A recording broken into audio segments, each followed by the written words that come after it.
We're going to jump around a little bit here. Next item on the agenda is a resolution honoring the 200th anniversary of the death of Michael Ross, founder and proprietor of the city.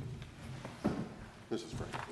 Resolution commencerating the 200th anniversary of the death of Michael Ross, founder and proprietor of Williamsport.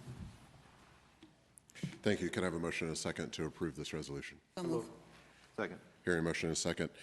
Let me read this resolution, and it's actually my distinct honor and maybe unique honor today to be able to read this, because I had the 8th great-grandson of Michael Ross over at my house today. Ross Michael Mailer was playing with his good friends with my son, and he was over at the house today, and I didn't even mention that he should, watch TV tonight. So let me read it. Whereas Michael Ross was a prominent figure in the early history of Williamsport, and the Lycoming County Historical Society desires to call attention to this notable anniversary by recalling some facts of his life at a public ceremony in Williamsport Cemetery on today, June 20th, 2019. Whereas Michael Ross was born July 11th, 1759, purportedly of Scottish lineage. Whereas Michael Ross was living in Philadelphia with his mother in 1772 when he signed with an X mark, interestingly, an indenture to be apprenticed to Samuel Wallace, serving him for a period of 7 years as a farmer and surveyor's assistant. Whereas in 1779, at the conclusion of his indenture, Samuel Wallace presented Michael Ross with a high written recommendation and 100 acres of land. Whereas Michael Ross married Ann Corson in 1788, whereas Michael Ross acquired additional land, including the patent for a 285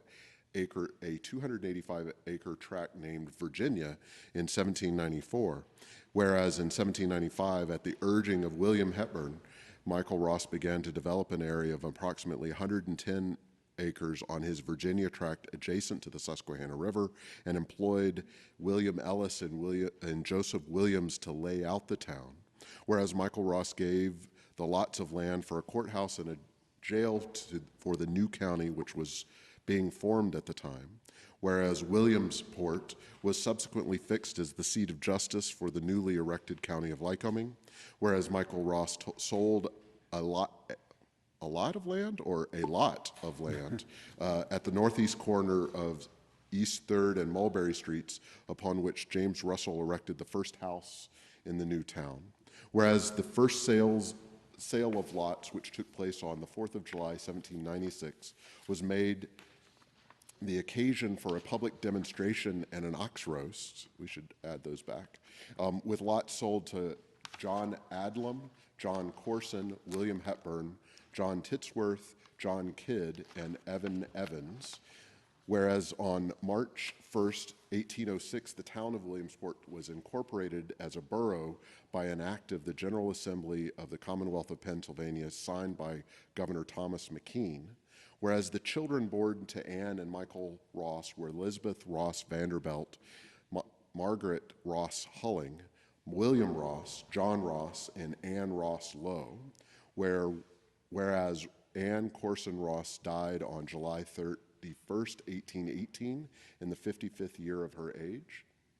Whereas Michael Ross died on June 20th, 1819, in the 60th year of his age, both he and his wife being originally interred in the public burying ground on Pine Street and later reinterred in the Williamsport Cemetery.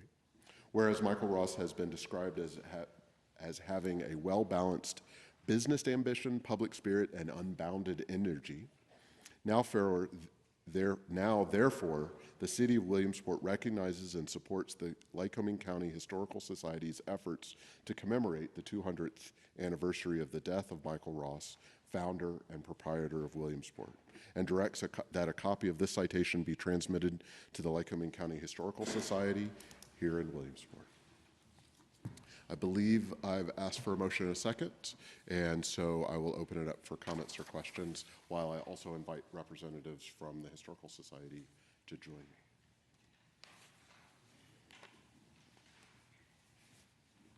Comments or questions? Mrs. Katz. I think we do have to thank Bruce Hoffman, who always does an incredible job on the historic, this history of our city. I mean, you sit and you always are amazed at where our roots came from. And Bruce, thank you very much for what you always do and bring.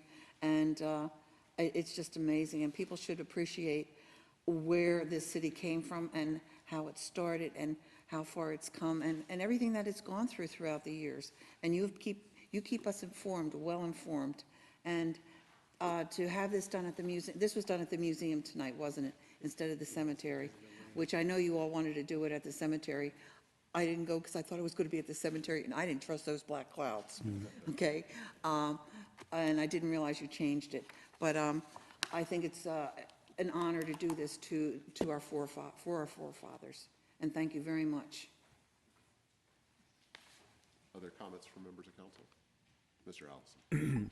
I had the privilege of attending the ceremony and representing the city government there, and it was, I learned a lot just in the brief time that I was there, but and some of these other gentlemen here can, and women can better speak to what I'm going to say, but the importance of knowing our history and moving in that knowledge is what gives a community its depth and breadth and foundation and affects its future. And for that reason, it is very important what the Lycoming Historical Society does, and it's something we all really should have an interest in if we're really serious about leaving a legacy for future generations. And they do a fine, wonderful job of doing that. Any other comments from council? Hearing none, would a representative of the Historical Society, Bruce, would you like to comment? Thank you, Dr. Williamson. Absolutely. Thank you, members of council. It was really my honor to bring this forward, and I'd like to thank Joe Graffius of the Williamsport Cemetery Association for pointing the date out to me, and then I took it to the board of the Lycoming County Historical Society, and they got on board with it. So while we really wanted to have the ceremony at the cemetery, I did go there prior to and place some flowers, and then we had a very nice turnout at the museum, and Dr. Piper spoke eloquently of Mr. Ross. So again, I appreciate the opportunity and thank you for your support. Anyone else? All right, and thank you and thank the Historical Society for everything that you do and helping us to remember our history. It's a beautiful, it's an exciting history to learn about and to continue to learn about and to celebrate. And so we should take every opportunity we can to remind ourselves of the proud past, as we say, that the city has had. If there are no other comments, Mrs. Frank on the resolution, please. Mr. Noviello? Yes. Mrs. Katz? Yes. Mr. Slaughter? Yes. Mr. Allison? Yes. Dr. Williamson? Yes, and the resolution carries.